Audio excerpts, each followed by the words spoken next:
সকালবেলা ঘুম থেকে উঠে আমি হাঁ করে দেখছি যে লাইন আছে কিনা। তো যাই হোক, লাইনটা আছে, মোবাইলটা চার্জে দিলাম। আর এদিকে আমি এক হাত দিয়ে পোত পাকামি করে হলো ব্রাশ করতে গিয়ে জল এর বোতল খুলে জল ঢেলে তোমার হচ্ছে ঘরের সামনে দিতে গিয়েছি। আর এদিকে জলের বোতলটাই পড়ে গিয়ে জল পড়ে গেছে। তো যাই হোক, এই করতে করতে দিলাম। আর এদিকে মায়ের অর্ধেকটা কাজ হয়ে গেছে, আমি সকালবেলা উঠে দেখি। আর এইদিকে মা থালা বাসন ধোয়া বাকি আছে। তো মাকে বললাম ঠিক আছে, তাহলে তুমি থালা বাসন ধুয়ে ফেলো। তারপরে দেখছি এইখানে উনুনও মুছে ফেলেছে। আর দেখো কত সুন্দর লাগছে উনুনটা। তারপরে আমি রাত্রে চিয়া সিড ভেজাতে ভুলে গিয়েছিলাম, তাই এখানে চিয়া সিড ভিজিয়ে দিচ্ছি। তো যাই হোক, একজন আমাকে কমেন্ট করেছে আমি নাকি তার কমেন্টের রিপ্লাই দেয় না। কে বলেছে গো আমি কমেন্টের রিপ্লাই দেই না?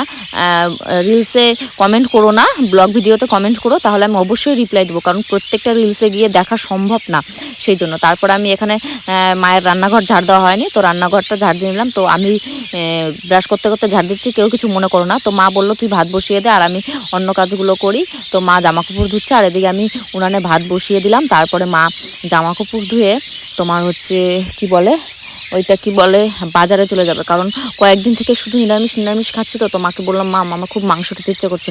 তো মা বাজারে গিয়ে মাংস আনতে চলে গেল। আর এইদিকে দেখো আকাশের অবস্থাটা আজকে তো মোটামুটি বেশ ভালোই আছে। আর এই কয়েকদিন তো শুধু বৃষ্টি আর বৃষ্টি।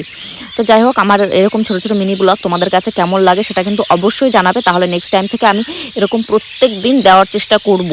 আর সেই জন্য মা বাজারে গিয়েছে, আর আমি এদিকে সব কিছু কাজগুলো করে নিচ্ছি। হ্যাঁ, রসুন পেঁয়াজ ছুলে নিয়ে এলাম, আদা ভাড়া সব ছুলে নিলাম, মিক্সচার করে নিলাম।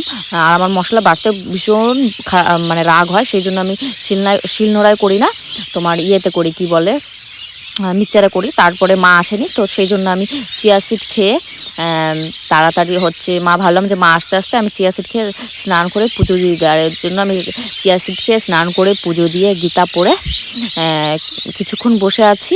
তো তারপরে দেখছি মা আসছে। আর আমার একটাই কাজ, সেটা হচ্ছে মায়ের মাংস বাছা আমার পছন্দ হয় না, লোম থাকে। তো মা আসলো, তারপরে আমি মাংস বাছা শুরু করে দিলাম। তো মাকে বললাম যে মা আজকে আমি মাংস নিজে রান্না করবো। মা বললেছে ঠিক আছে, তুই রান্না করলে এমনিতেও ভালো লাগে। তো সেই জন্য ফটাফট আমি কেটে নিলাম মাংসগুলো, কারণ মায়ের বাছা আমার সত্যিই পছন্দ হয় না।